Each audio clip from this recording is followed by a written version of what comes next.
Welcome, in front of me is ASUS Chromebook C434, and in this video I will show you how to fix touchscreen on this laptop.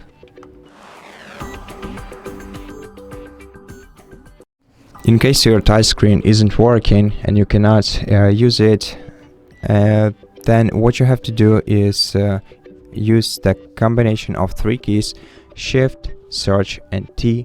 And after pressing these three buttons simultaneously, you'll be once again able to use the touchscreen. But if these three keys don't do anything for you, then you have to go to Chrome, column, / flags, website.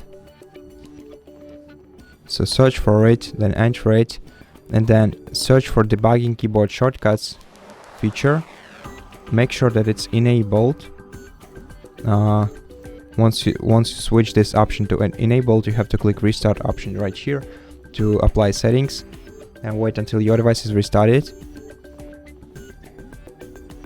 and then just press the Shift, Search, T combination of keys once again, and this will re-enable your touchscreen.